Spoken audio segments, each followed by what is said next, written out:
And I'm starting the recording now. You should have all heard a little recording in progress automated message, and we can go ahead and get started. So I'm going to turn it over to Eric Stein from the city of Pittsburgh, who's going to kick us off. Good evening, everyone, and welcome to the preliminary design public meeting for the Liberty Avenue Highway Safety Improvement Program project.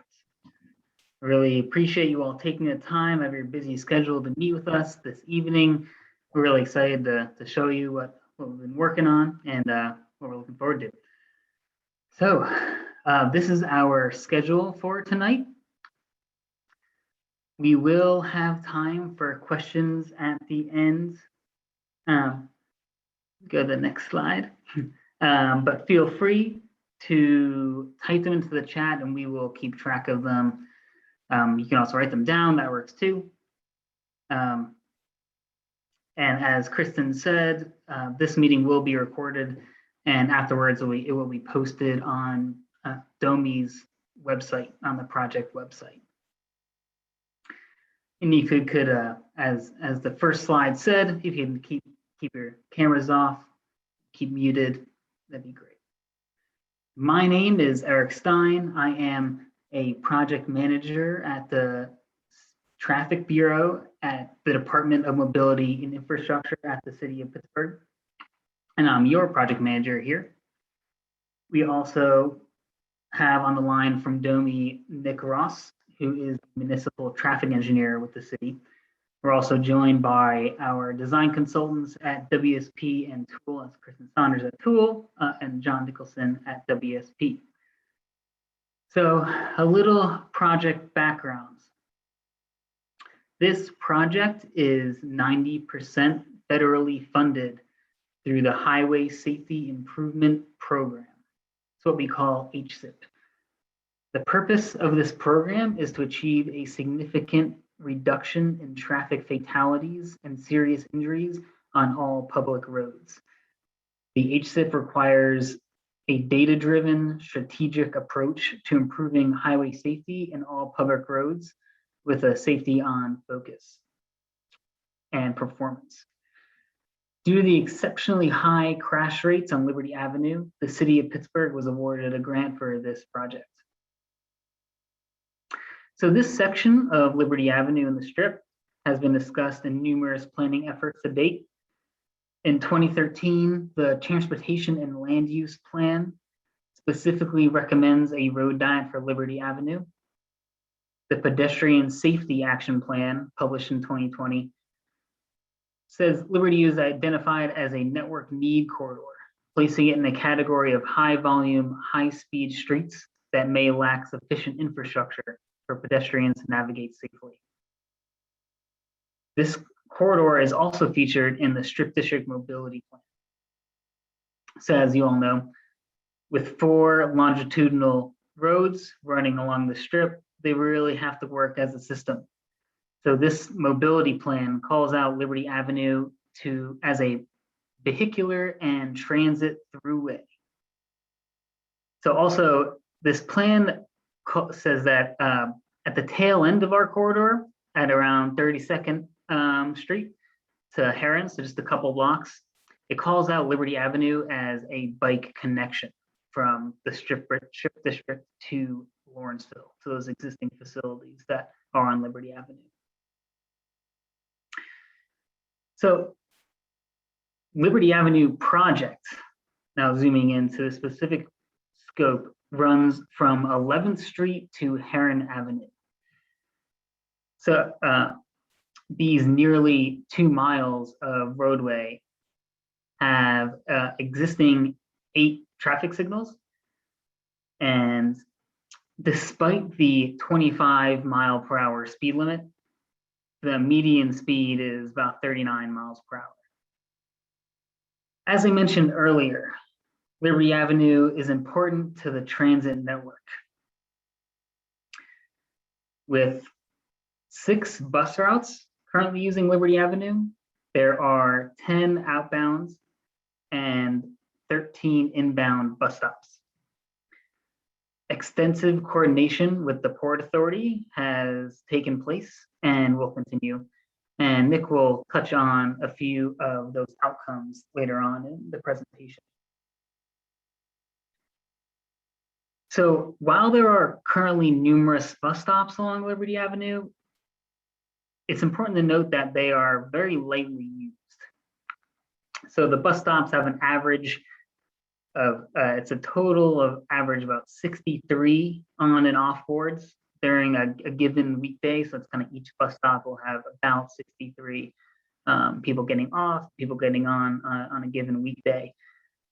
To put that into perspective, the bus stop located at Liberty and 10th Street, which is one block outside of our project scope and really the beginning of downtown. So like maybe the first stop in downtown, as opposed to the strip district, that sees about 2,650 onboard and offboards on a given weekday. So it's about 2,600 person difference in ridership on a given weekday between maybe an average Liberty Avenue stop and once you, or strip district stop, and once you get into downtown.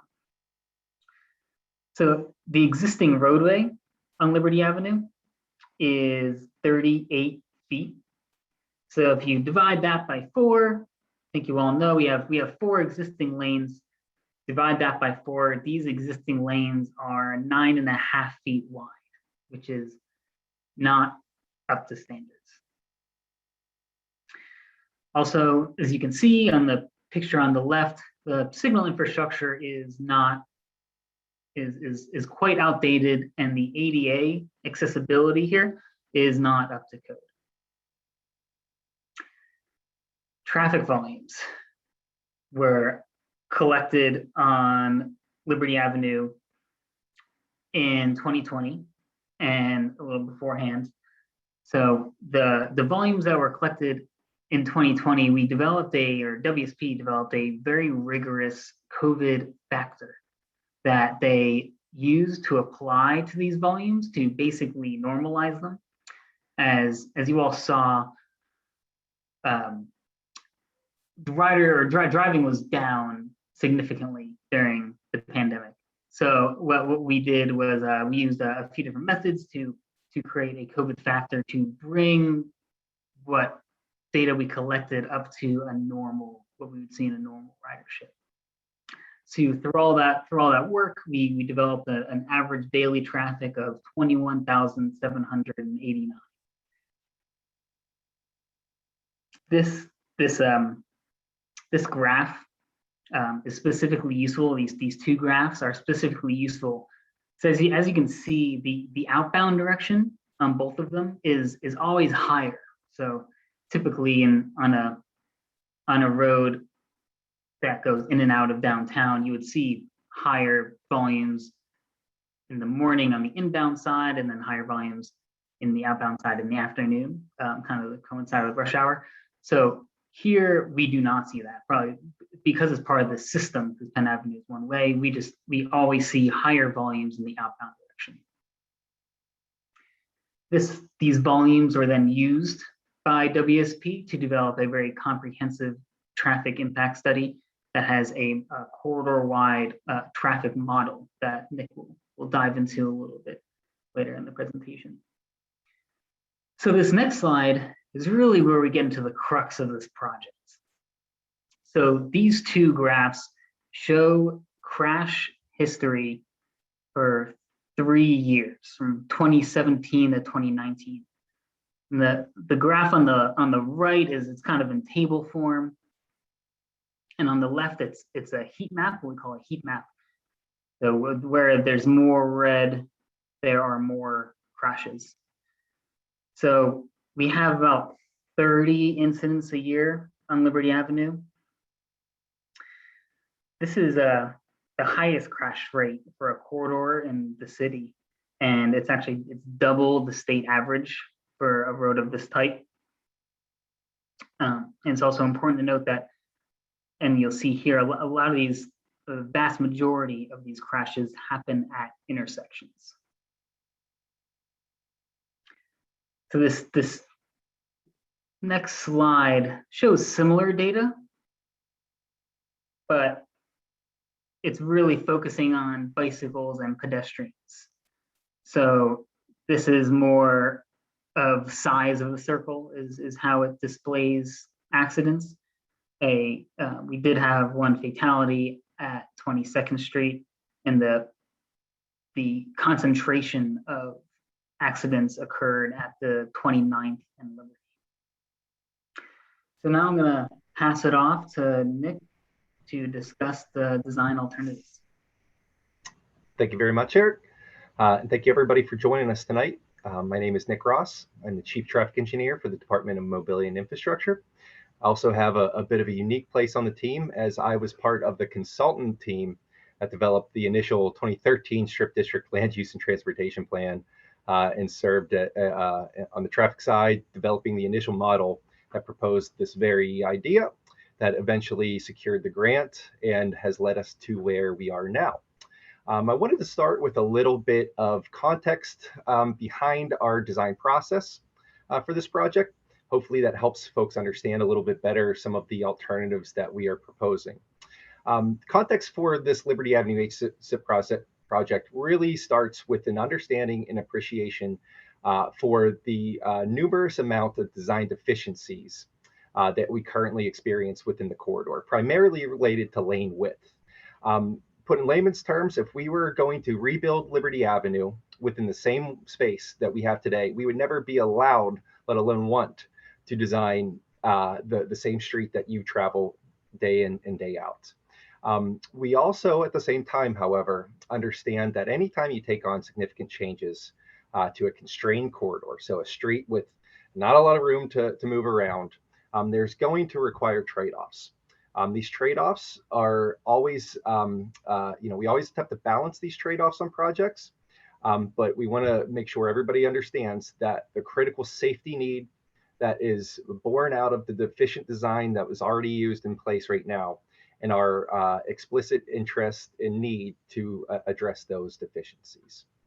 Our primary way of going about that is through narrowing down the existing 4 lanes with deficient lane width to 3-lane typical section. This concept is what's known as a road diet. You can see in the slide here that these have been successfully used all over the country to the point that it's considered to be a proven countermeasure for safety improvement by the Federal Highway Administration. And what's so beneficial about the road diet concept for Liberty Avenue is that not only do they tend to lead to a total reduction in crashes of between 19 and 47%, but the specific types of crashes that they tend to resolve are the same types that we see the most prevalent on Liberty Avenue. So by allowing us to apply left turn lanes, additional pedestrian countermeasures, safety countermeasures, we will use this road diet to reduce the right angle crashes, the side swipe crashes, and the rear end crashes that plague this corridor today. Also worth noting in terms of operational impact, that road diets have been successfully used in urban context in cities on streets up to 25,000 vehicles per day without significant degradation of level of service. Level of service is simply a metric that traffic engineers use to sort of gauge the amount of delay a driver would experience on a street. And so you could see with our projected volume of around 20,000 vehicles per day, we're well under sort of the threshold where we would expect to see a significant degradation in service. Next slide, please, Kristen. So what does this concept look like visually on Liberty Avenue? Above, you could see the existing street as it is now, 9.5-foot lane widths. And I should note that while these measure out to about 9.5 feet, the outside lanes that are adjacent to the wall and sidewalk on sort of the heart of the strip side really have experienced what we call a shy distance, meaning that drivers tend to not drive right at the edge of the lane or the wall, but a few feet off of it. What this does in practice is many times really create a road that functions as one through lane in each direction up until the intersections. Below, what you'll see is what a theoretical road diet could look like on Liberty Avenue, with additional space given to each individual lane, while providing space to the outside of those for additional pedestrian enhancements and traffic calming. Kristen? We developed two road diet alternatives as part of our build options in the alternative analysis. Our two build options here, these two scenarios, then compared against the no build condition to determine if one of our preferred alternatives are feasible and prudent to move forward with. Scenario 1 narrows from 4 lanes down to 3, but it provides 2 dedicated outbound lanes going away from downtown at all times. This does not allow us to build in dedicated turn lanes, nor would it allow us to add in pedestrian safety enhancements such as pedestrian refuge islands. But it does serve to travel in the direction of predominant volume. And so to that end, we would expect to see slightly faster travel times from this scenario. Scenario 2 we studied is a more traditional true road diet. This scenario provides all of the safety benefits of a road diet, plus the operational benefits in terms of travel time and delay of allowing those dedicated left turn phases for turning traffic into and out of Liberty Avenue. And it also allows us to be much more creative with pedestrian safety enhancements at locations such as bus stops.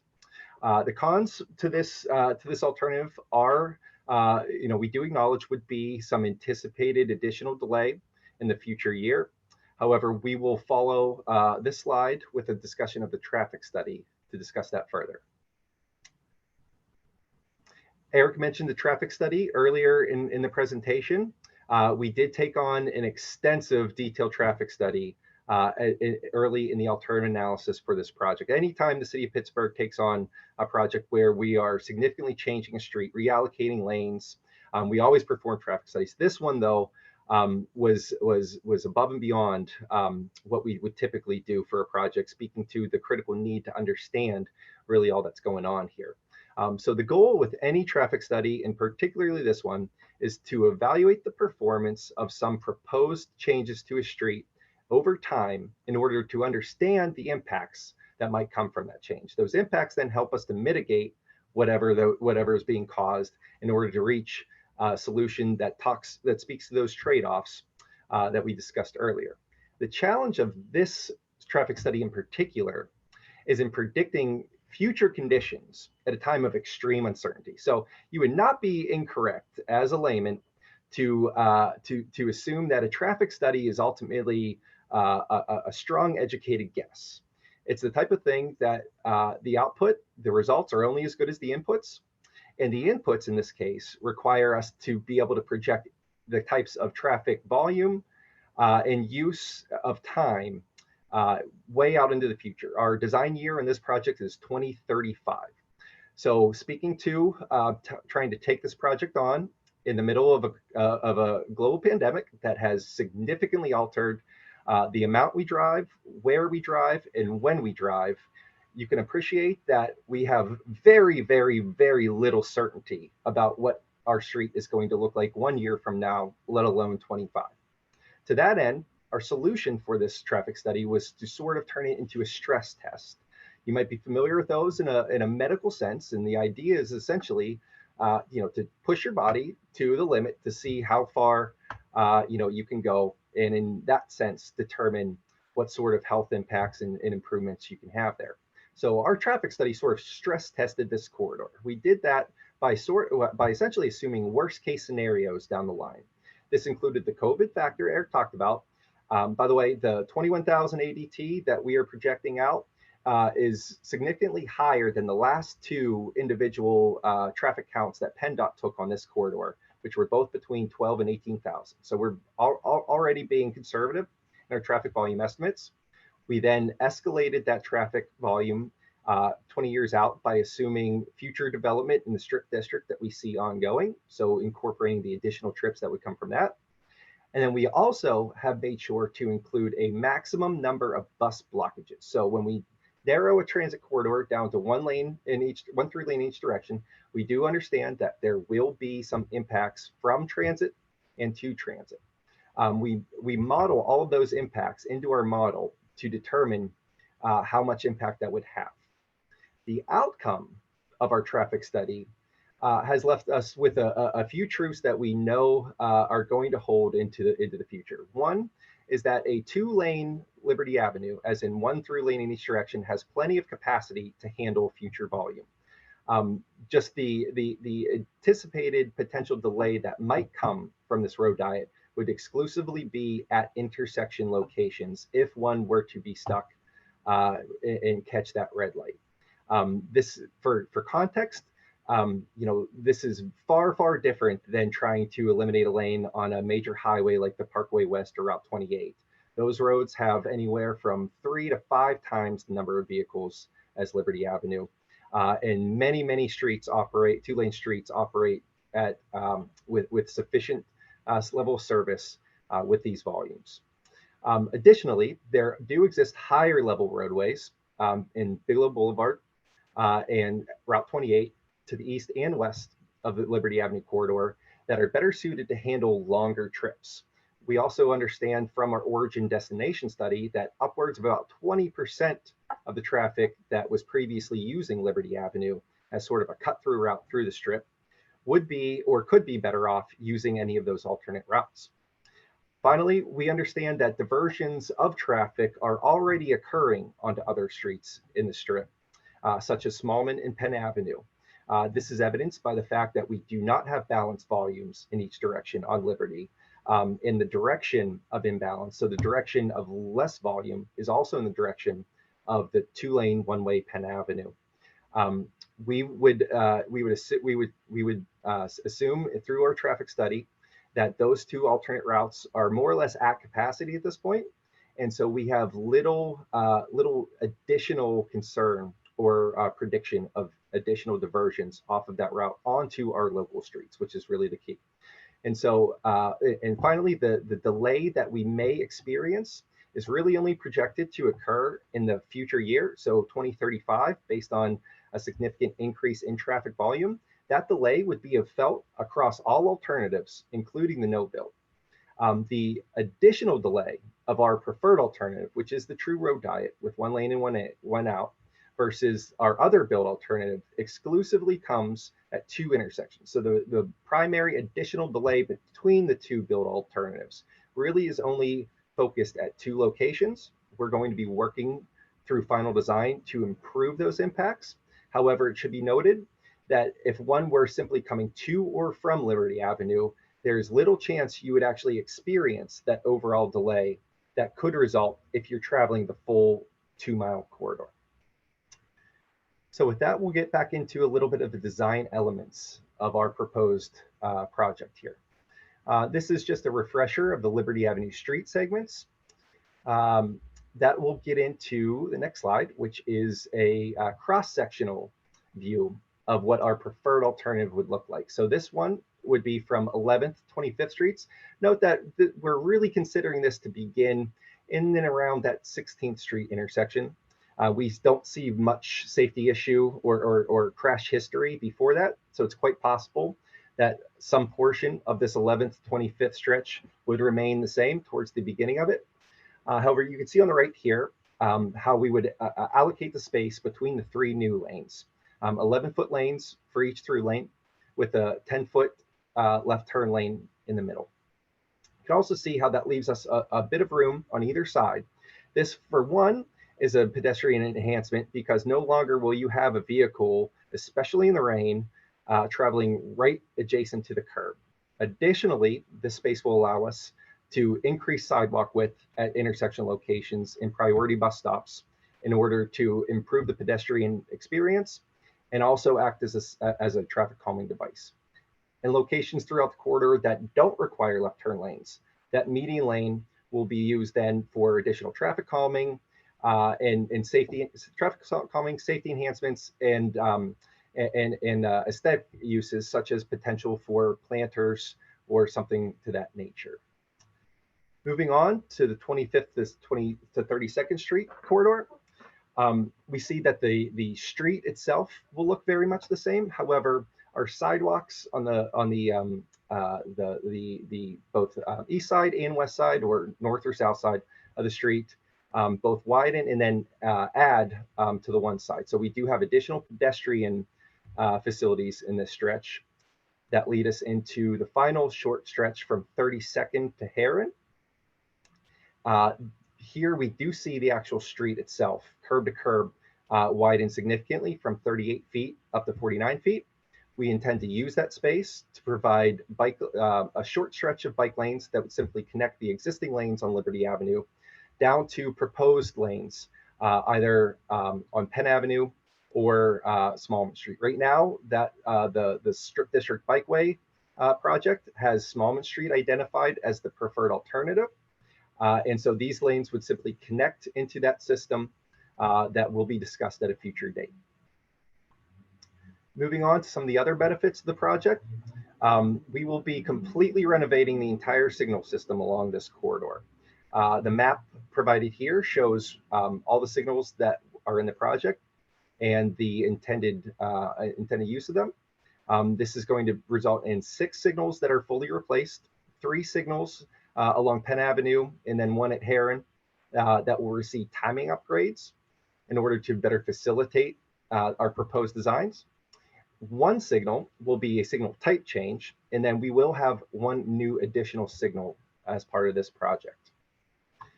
What some of those signal upgrades may look like, here is sort of a slide that shows all the benefits to replacing these deficient signals that we will be able to provide. First and foremost is increasing and upgrading the signal heads themselves from the current deficient 8-inch signal heads up to a 12-inch signal head with backplates that allow us to increase visibility. These are shown to be effective at reducing intersection-specific crashes quite significantly. Additionally, we will add pedestrian countdown signals, audible push buttons, and full ADA accessibility to each signal system. Finally, this corridor will now be controlled with smart traffic controllers. That's sort of the computer or the brains behind the signal system, an upgraded communications network as well. This is really important to the corridor because this is what will allow us to now coordinate signal timing from one to the next. That coordination is what we hope and we expect to result in fewer total stops on the corridor. So the idea with these projects, in order to increase safety and improve safety without degrading level of service, is that we time the signals so that there is a consistent progression of them. And so you stop less overall while still being able to go at a more appropriate, safe speed. This additionally will allow us in the future tie in the Liberty Avenue corridor to our overall traffic management center we are currently developing downtown. Once that signal system is tied in, we will be able to manage the timing and changes to that timing remotely from the TMC, such that we can adjust for different times of day or different events and issues that may arise on the street. Looking at some of the specific intersection locations where we have signal changes, first is at 17th and Liberty. We are proposing that we replace the current signal, which only serves pedestrian traffic across the street, with a more up-to-date method of pedestrian safety, which is what is called a rectangular rapid flashing beacon. We then plan to pair this with a pedestrian refuge island. In combination, this will be more demand responsive to the user. Right now, if you were forced to hit the button, wait for the signal timing to change, this could take up to a minute to a minute and a half. We know that often induces additional jaywalking as people lose patience and decide to cross on their own. The RRFB solution that we have here is more demand responsive, so that it'll immediately start flashing. This is shown to increase yielding compliance from drivers to a pedestrian in a crosswalk by up to 40%. We'll then be able to allocate the safety treatment of that crossing such that we provide a refuge in that center turn lane that won't be used for this intersection, so that you're only exposed to one lane of traffic at any time. This is a significant improvement over the current condition where you are forced to cross 4 lanes of traffic. Additionally, we are looking at the 26th to 28th Street stretch of the corridor for improvements. This starts with an understanding of the 28th Street intersection. Any folks that are really familiar with the corridor, I'm sure know that the 28th Street intersection in particular is quite a challenge, primarily due to the 28th Street bridge coming off the hill, coming in at a very skewed angle down to a very tight turn to Liberty. What makes this even more of a challenge is the large parking lot on that side of the street has a driveway entrance that dumps traffic directly out into the middle of the intersection. This creates additional friction that results in delays, as well as creates a safety challenge. Our proposal is to close off this entrance and add a traffic signal then to the 27th Street intersection, where the primary ingress-egress point for this parking lot occurs. That signal will be actuated only by detection, so that you will not be stopped on Liberty Avenue at times of the day where nobody is coming into and out of the parking lot, and will serve to drastically improve sort of the operations of the signal progression through this part of the corridor. Next slide, Kristen. Moving on to a discussion of the transit improvements.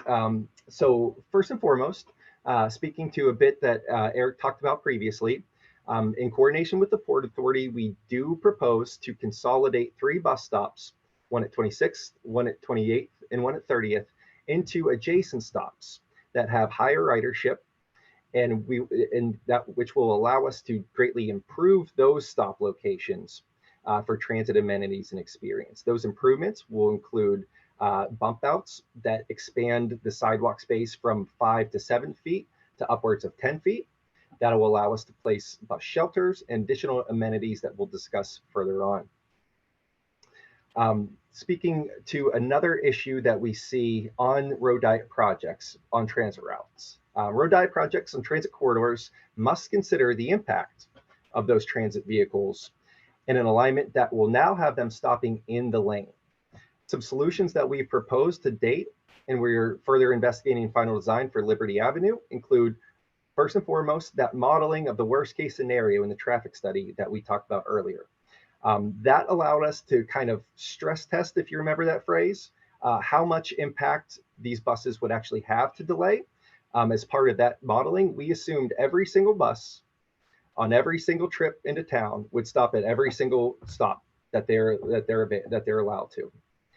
That is drastically higher than what the current condition is. However, it would project out a worst case scenario, and that would allow us to see what kind of impact we would have. Again, what we see through the modeling is that that does not result in an overall significant increase in delay.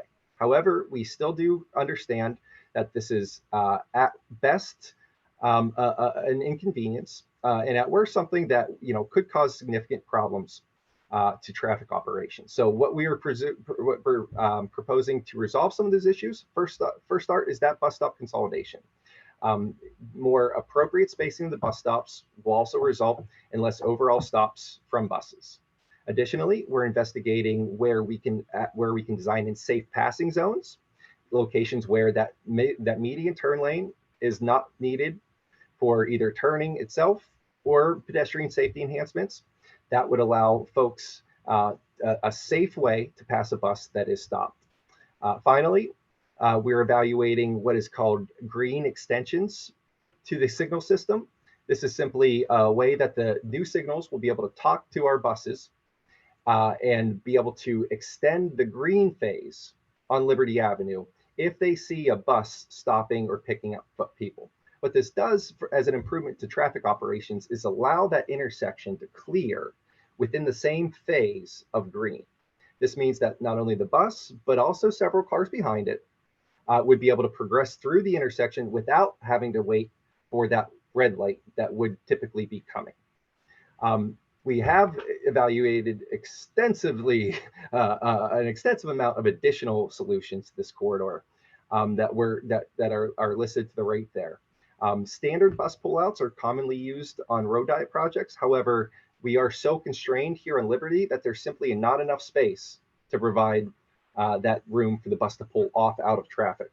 We've even looked at modified bus pullouts, sort of a chicane style that would require traffic to shift in the middle of the block in order for the bus to pull out of traffic at the curb. This sort of an alignment does introduce safety challenges of its own, with the shifting of traffic and the coordination of lane assignments through intersections. It also has the potential to increase intersection delay if we are not able to provide dedicated turn lanes because of it. And we also anticipate that it will induce driver non-compliance. There would not be a way that we could forcefully regulate only buses to use these slip lanes, to use these pullouts. And unfortunately, what we see across the city is that as much space as you give drivers, they'll use even more. So we would unfortunately expect to see significant amounts of non-compliance in this treatment that would potentially result in unsafe conditions. Finally, we studied what a reversible lane would look like on this street. So leave the 3-lane section, but in the middle lane, be able to reverse it based on time of day. Why that doesn't work super well in this case is because we don't have that typical rush hour split of traffic. We essentially would be keeping it on at all times in the outbound direction based on the volume of traffic that we would expect to see. That's basically the same thing that we have in our scenario 1 for evaluation. Additionally, this reversible lane induces safety challenges of its own, as people have to adjust to that changing lane assignment. And it adds a significant amount of cost, because anytime you have a reversible lane, you're required to add an overhead lane control structure. So basically an overhead signal that says X or check mark, something to that nature, like you might see on West End Bridge or on Liberty Bridge, in order to give folks an idea, an understanding of where they're supposed to be. We're required to put those before and after every ingress and egress. So we would have to close off significant amounts of the driveways along Liberty, and then add them every single block at upwards of $50,000 to $75,000 a piece. So to that end, we have found that our 4 solutions that we are proposing to address this issue are adequate to the scale of the problem. Moving on a little bit to some of the additional improvements that we plan to provide. First and foremost, full new corridor street lighting. So our poor old trolley poles right now have been retrofitted to hold the majority of our street lighting on the corridor. They're extremely, extremely, extremely bad shape. That causes that not only sort of an aesthetic issue, but also safety challenges of their own, as they are not crash worthy and will result in problems if you strike one. And they also are spread out at a point where we anticipate is much wider than is appropriate for a street like Liberty. So we would expect this lighting to improve overall visibility, aesthetics of the corridor, and also safety, as those night crashes are then benefited by the solution. Next slide, Kristen. Additionally, the road diet will allow us to widen sidewalks in select areas, such as intersections, to provide additional pedestrian enhancements and traffic calming.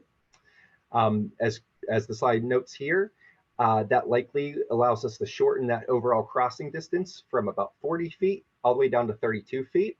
This also has a traffic operational benefit, because we're now then allowed to shorten the pedestrian phase of a signal crossing by that amount as well. Additionally, this is where our wide sidewalks combine with some of our median treatments to provide a significantly increased pedestrian safety experience as well. Kristen? With those sidewalks, we then have enough space that we are able to add bus shelters and additional transit amenities at bus stops throughout the corridor. Our narrow sidewalks in much of the strip right now do not allow the space to provide accessible ingress and egress boarding and alighting onto and off of the bus with shelters. The additional sidewalk width will allow us to be able to do that.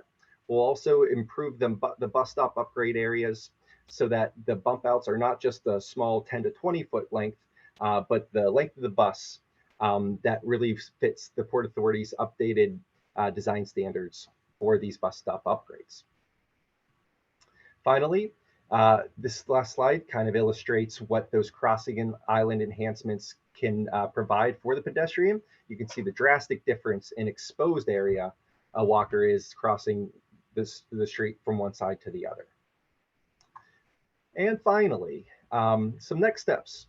So right now, between now and the end of the year, we will be collecting and evaluating the feedback from this public presentation. We'll use that feedback to either confirm or adjust what our preferred alternative is. And then we intend to present a final design back to the public by the end of the year. Going into 2022, that will allow us to complete final engineering for the project. There will be additional public involvement opportunities as part of that phase. And we intend to complete construction documents then by the end of the year. So with that, I am happy to take questions.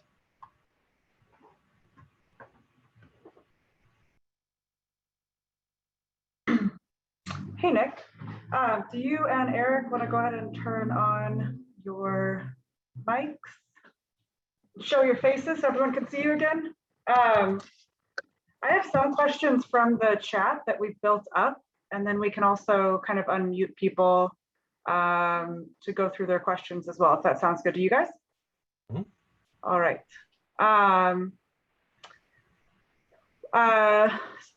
One question kind of late that I don't think was answered in the presentations was whether the bus island would be raised or just paint. Sure, it's a good one. So right now, based on feedback that we've gotten from our Department of Public Safety, we would expect that to be more of a flexible design of paint and bollards, like paint and flex posts. This really speaks to a couple things. One, when you add in that concrete feature, it makes it a lot more difficult to maintain when we come back in the future and repave the road. We would not be able to move traffic control around with that obstruction in the way.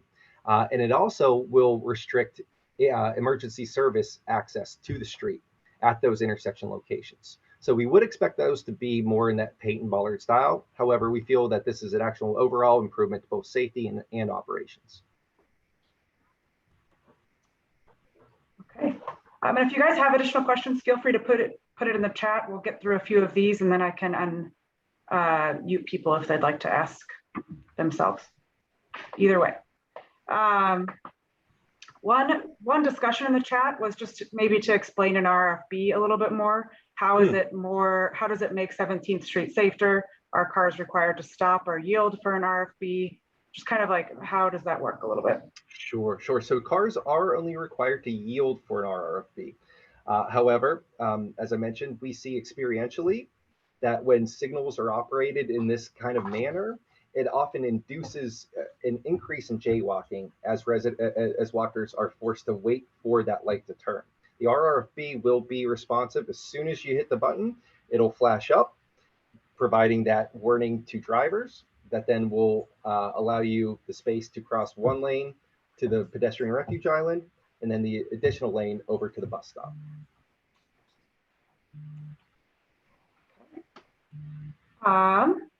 There was a pretty quick question about whether the new lights will be dark sky compliant. That's a great question. I will have to get back to you on that. I thought it was either quick, you'd either say yes or have to get back. And then kind of the last discussion that there's two other questions that I saw kind of frequently in the chat. One was just about the wider individual lanes and how, if this project is supposed to address speeding, how do these, and usually in speeding project share or in traffic calming project share narrowing lanes. Right. So how will this work on this project? Absolutely. That's a great question. So if you actually dig into a lot of the research behind the effect of lane width on speed, those studies are almost exclusively, in fact, exclusively to my knowledge, done on 2-lane roads. So once you increase those lanes to 3 or more lanes, the effect, as we see here on Liberty, is that you lose any calming effect of that lane width. Again, our street right now is pure proof of that, as 9.5-foot lanes are about as narrow as you could possibly drive, and they serve no benefit to the reduction in speeds because of the wide overall swath of pavement we're driving on. The road diet, while it does increase lane width to 11 feet, it's only on the outside lanes in order to serve our buses. And that also allows us to have only 1 lane in any direction at any given time, which we feel is going to work to, at worst, counteract the slightly wider lanes. And we anticipate lead to an actual reduction in average, median, and 85th percentile speeds. I have one more that's kind of a complicated answer, and then those of you who would like to be unmuted to ask this question, just let me know in the chat, and I can do that one at a time, since I think there's still 60 of us in here, or just raise your hand and I'll be able to do that. So the last question that I think might take a little while to explain, there were a couple of comments about like whether there was enough room for bike facilities, kind of how that bike connection works. Sure. So unfortunately, speaking to the 38-foot overall width, we do not have enough space to provide bike facilities. That's a common addition to road diet projects where you have space left over. Unfortunately, our corridor is far more constrained than the typical project, and we would not even be able to provide those. Additionally, through planning efforts on numerous other studies and projects, the community has come to agreement with DOMI that any sort of bikeway would be more appropriate on other streets of the strip.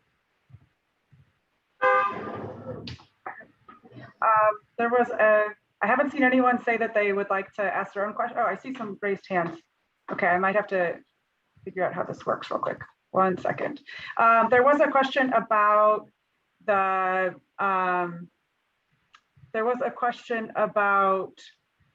street trees.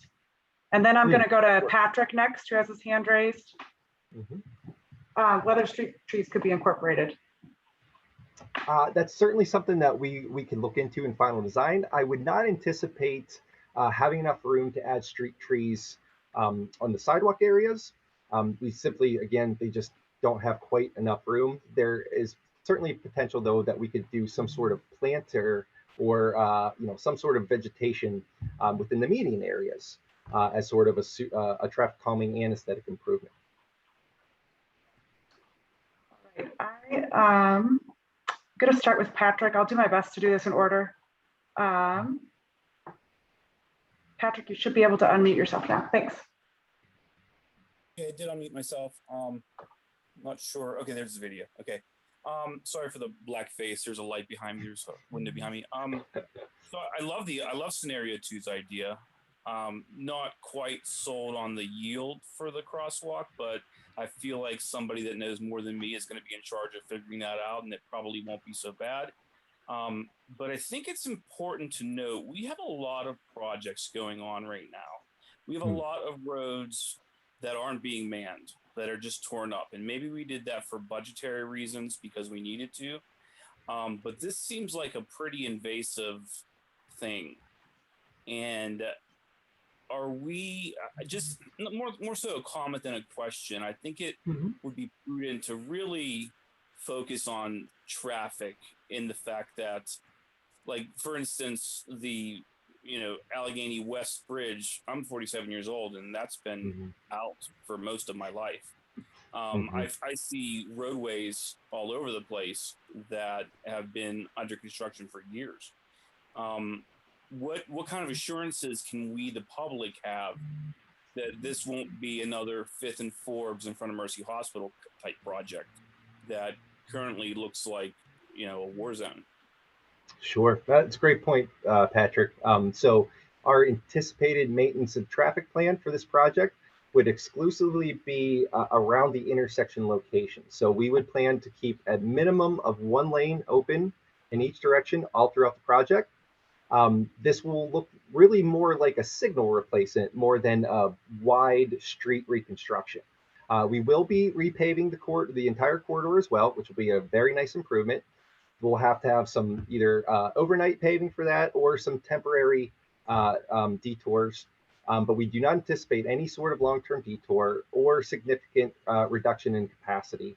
The work will be concentrated mostly around those intersection locations to build in the new signals. Okay. Thanks, sir. Thanks, Patrick. I'm going to go ahead and ask Larry to unmute. Should be able to unmute now. Yes, thank you. Larry Sims with Strip District Neighbors. I have 3 concerns, which I've had from the beginning of the project, and I see that some progress has been made, but I don't think we have answers yet. First is population growth.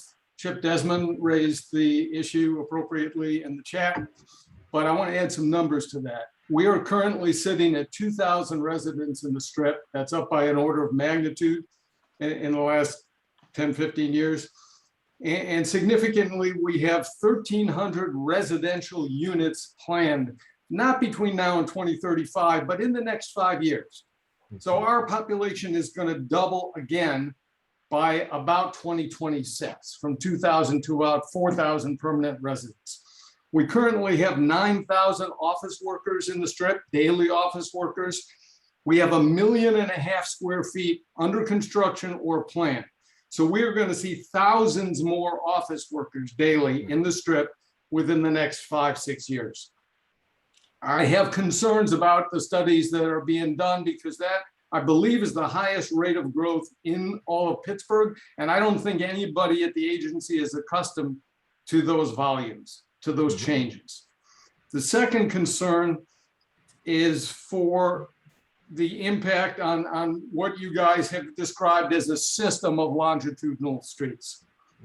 And I'm going to reserve judgment until I better understand how the modeling was done. But if you really want to stress test this concept, block off the curb lane inbound on a weekday and see where the traffic goes when buses stop. I know there's some discussion that I don't quite understand about cars being able to pull around a stop bus inbound, and with 2 outbound lanes, I don't really understand how that's possible. But unless it's possible, it's, I think, going to be a big problem on Penn and also on Small.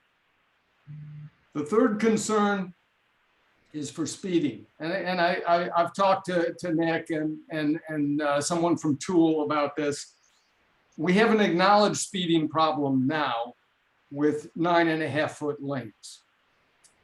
If the lane size is increased, it's logical that speeds will increase as well. They're certainly not going to decrease unless there are other traffic calming measures. So right now, the median speed is more than 50% above the posted speed. And I don't see anything that's going to stop that problem from getting worse, which means we will have some enhancements that will protect pedestrians, which is great. But if cars are going faster than they are now, and I have no reason to believe that that's going to change, the problem may be worse than it is today, even though the focus is on safety. Those are my concerns. Thank you.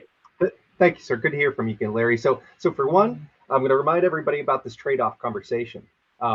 We do not have a project to build if everybody requires us to maintain 4 lanes. We give our money back and we do nothing here and maintain status quo. The unfortunate reality is we do not have enough space to serve all needs equally to an equal amount. So our project here works to reduce those impacts as much as possible while speaking to solving the primary problem, which is a significant safety issue. I'll also have to say that I think we have a bit of competing concerns here. I can promise you if the sort of delays caused by buses are as extreme as some people are concerned about, people will not be driving 50 miles an hour down the Strip. Also, to that speed question, it may seem logical, but again, from the experiential reality of the studies that developed that sort of language, that's primarily for 2-lane streets. That goes out the window once you have multi-lane streets. And when the lane width discussion in those studies really focus on that 10 to 12 foot width, it's really the 12 to 14 foot lane widths that we're seeing excessively speeding induced by. So very much understand and appreciate your concerns, Larry, and I expect that we'll be continuing to follow up on them. But I hope we can sort of, come to an understanding of what we would expect to see as a result. All right, I am going to go on to Paul. Hi, yeah, so it seemed like the majority of the engineering work that went into this was all about basically throughput of traffic and all of that, and not actually focused on the reduction of accidents, which I mean, from my knowledge of this kind of stuff, the main thing that reduces accidents is lowering speed, and basically you're going to lower the travel time through this by lowering speed and giving people a series of timed lights that they can just sort of coast along through. Just doesn't seem like it's conducive to reducing accidents, because it just means that people are that much more likely to want to make it through every light, regardless of what is going on, around them. So Paul, so as a reminder, the road diet itself is we see across the country reduction in crashes between 17, I believe it was 19 and 47%. So I know a lot of the discussion was on the traffic operations. And I think if you read through the chat, you'll see that's because we anticipated that to be the biggest concern. However, the design aspects that have been proposed for these alternatives exclusively speak to safety enhancements. Those come again in the form of the road diet itself, which is a proven countermeasure to safety challenges in these corridors.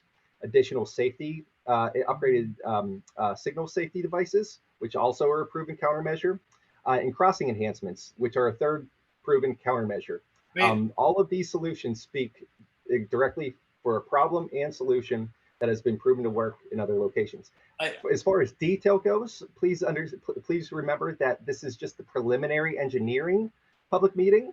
And so at this stage of the project, we do not spend significant amounts of money developing a proposal and a preferred alternative that will then not pass through public involvement and on to future design. And so I guess I'm just concerned that the actual cross section of the road, of the paved area of the road, has not changed at all. Sure. And that does not seem like it's actually a road diet when you haven't actually, changed the perceived cross section of the road by the drivers, on it. A very important point there, Paul. So that second option, scenario 2, the true road diet option, that's that median lane where it's not being used as for a turn lane. That will have either flex posts, bollards, planters, some sort of what we call vertical elements in our traffic calming projects that will separate that corridor out into that feel of a single lane in each direction. On top of that, we'll have the bump outs at intersections. And for what it's worth, we may actually have to do them for each light pole location as well, because of how narrow of a space we have, both on the sidewalks and on the wall side. And so I can certainly understand it may not seem visually like a lot of that information has been developed to date, but it speaks simply to the space of the project we're in right now. If that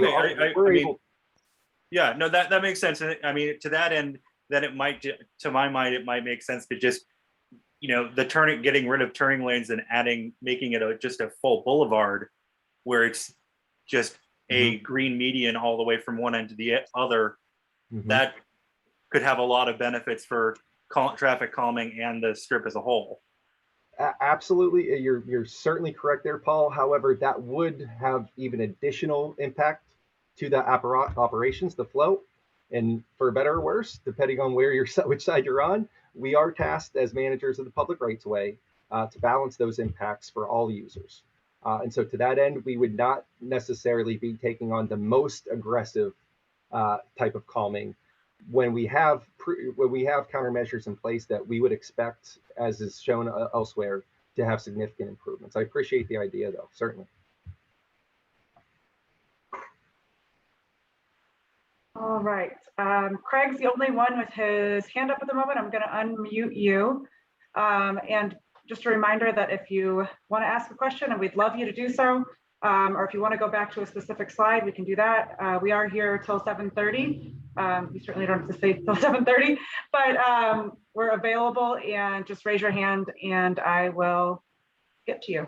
Craig, are you able to unmute? Yes.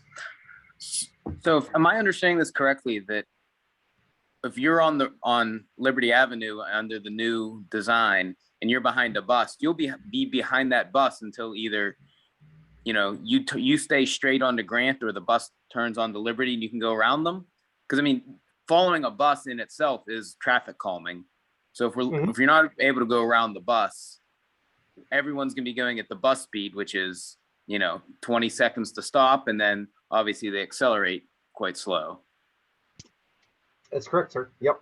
We are looking for opportunities where it can be safely provided to allow traffic to bypass those buses. However, that only speaks to maybe 1 or 2 locations that corridor in the event that those delays would be excessive. We are not projecting that in our modeling right now, but this is a concern that has come up in a lot of our stakeholder public involvement to date. And to that end, we are making sure we're responsive by evaluating all options we have on the table. Okay. Is there any, Larry's idea about just doing a test where you just put cones on the outside lanes and see what happens?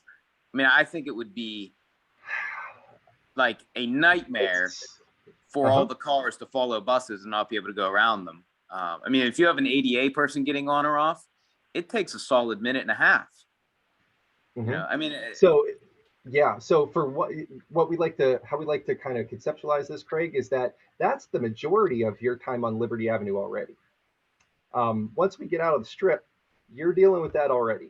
And what we're seeing is that whether or not, you know, it's necessarily fun, that does not result in any degradation of property values or commuting or anything to that end, of some of the dire issues that sometimes come out of these concerns. And I'll also note that it's really largely a matter of inconvenience, and I certainly appreciate that it's not fun to be behind a bus, but even when you lay all that out, you would not expect that to result in a significant increase in overall travel time. Really just that kind of pain of being behind the bus. All right, one hand up is Allison's. There you go, you have the reins. Yeah, no, I guess I had a couple questions regarding like pedestrian and bus stuff on Liberty. Will all sorry, will every crosswalk have beg buttons, or like will the walk signs go automatically? Because as far as I understand it, the purpose of that is to prioritize cars, or is it just like a timing issue, or like why is that being chosen? And then the other thing is, Craig said in the chat that they weren't really going to improve the bus stops. Like, I mean, you know, I know you said something about shelters, but like moving them to like the far side where they're often safer, like at the really nice one at 21st Street is an example of a rare Port Authority far side stop, where, you know, like it'll stop and people can get on and off, and then they're not stuck at the light. Yeah, I think you know what I'm asking. Sure. Yeah. First of all, that's certainly a good comment that we will look into for further design. A lot of, especially the outbound locations, are sort of set in stone, for better or worse, because of their cutout into the large wall that holds up sort of the railroad and all those office developments on that side. However, certainly, you know, we could look at opportunities to relocate far side stops. Near side stops to far side stops. I'll also disagree that you know, drastically increasing the amount of space to wait on a bus and getting you out of that splash zone right adjacent to the curb, while also being able to provide actual shelters, are not improvements to bus stops. But we could all certainly have differing opinions on that.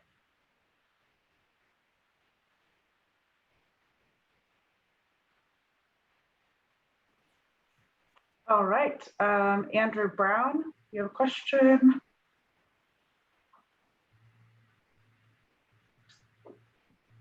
Should be able to, thanks. Yep, thanks everybody for the presentation. It was really clear and well done. More of just a comment. I know that some of the details of the sidewalk extensions and the crosswalks and the pedestrian refuges are still up in the air, but based on my experience downtown, the Flexipost lasts, you know, a couple weeks to a couple months. street work's done and protected bike lane markings and crosswalk markings get paved over, and then they're frequently never replaced. If you go downtown right now, most of the Flexiposts in the Penn Ave bike lanes and the 3rd Avenue bike lanes are gone. So I guess I'd just like to advocate for some more durable, raised infrastructure, or, actual paved sidewalk extensions rather than just Flexiposts and paint. Very much understood, Andrew. To be completely transparent, that was very much our initial intent as well. It was only after having these conversations with our Department of Public Safety, Fire, EMS, where they sort of expressed to us how important it is to allow that sort of relief valve at the intersections when we are also then narrowing the lanes down to sort of one in each direction. Additionally, I will add to that durability issue. We have changed up the type of flex post we use downtown. The Penn Avenue bike lanes were the first project we did. That came with sort of the, we'll call them 1st generation flex posts that just have the, sort of flimsy base to them and bolt-ins. Ones we're using now are actually a screw-in style that has a sleeve inserted into them that adds quite a bit more durability. If you're familiar with the north side and Allegheny Circle, the ones that are used around the curves of that, that while they might not look great anymore, have stood up remarkably well to some impact. So we would upgrade. We'll say we would upgrade to the highest level of materials that we can possibly provide. And to that end, hopefully be able to improve durability of the flex posts with an upgraded style. Thanks, Nick. Again. Thanks, Andrew. We're gonna go to John now.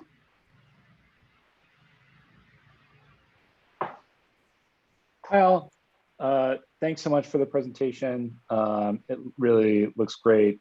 Just as a Polish Hill resident, and obviously as this actually divides Polish Hill and Strip District on that section between 28th and Heron, really grateful for that, and just kind of wanted to reiterate, as we have a lot of residents who either are walking to the Strip District or Lawrenceville or Bloomfield, and we only have 5 different kind of entrances and exits into our neighborhood, that having 2 of those to be a lot more pedestrian friendly and safe is, I'm sure, going to go a long way and have a lot of support from our community. As one community member, certainly am really grateful for that. So thanks so much. Thanks.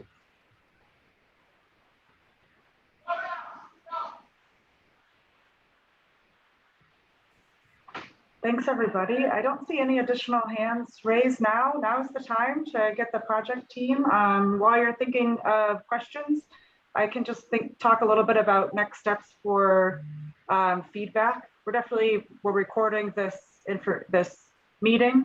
And we'll look back and make sure we have all the comments that came out of this meeting. We're also saving the chat, and we'll be tallying up those comments and questions. We can send out the meeting recording to everyone who attended this meeting, as well as post it on social media with some other follow-up opportunities. In addition, as Nick and Eric mentioned, this is preliminary design, so there will be additional meetings as we go through the design process to give feedback.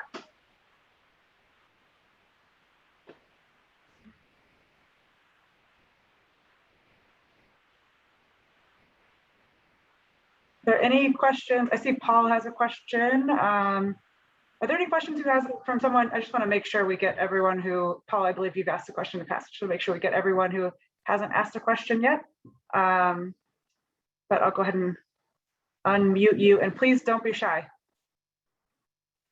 Yeah, I did want to, I wanted to follow up after hearing that, EMS and public safety have offered objections. I'm just curious what their specific objections are. Is it just a turning radius thing, or is it like, and are there ways to meet turning radius objections without having to completely eliminate hardscaped features?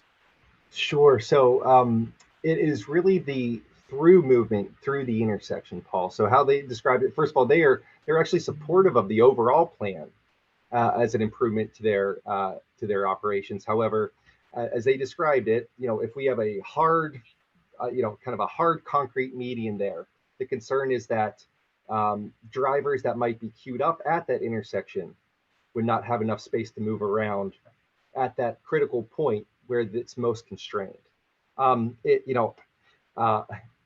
don't know that there's really any way to study that other than just to take the folks who do this every day at their word.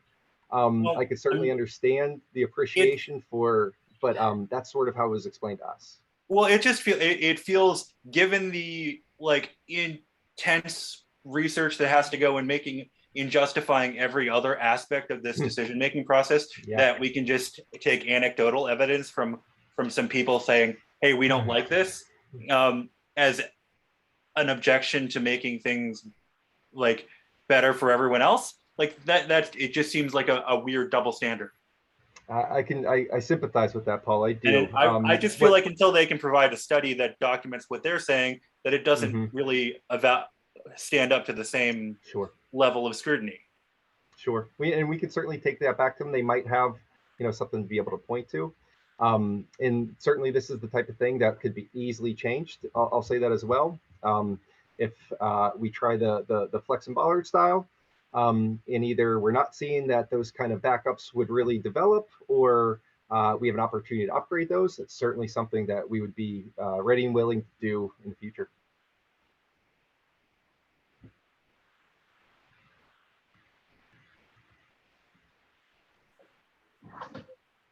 All right, I don't see any additional questions or no one's hand up.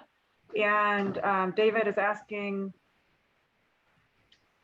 just about, and I'm sure a lot of you have this question, will this presentation be available? Yes, we will send out this presentation to everyone who registered for the meeting, and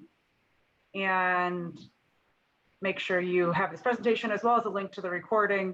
And any other information about additional ways to provide feedback we'll send out to everyone who attended. And we'll make sure that you get a notification about the next one. Thank you for joining. We'll talk to you later. Thank you. Have a good evening. Thanks, everybody.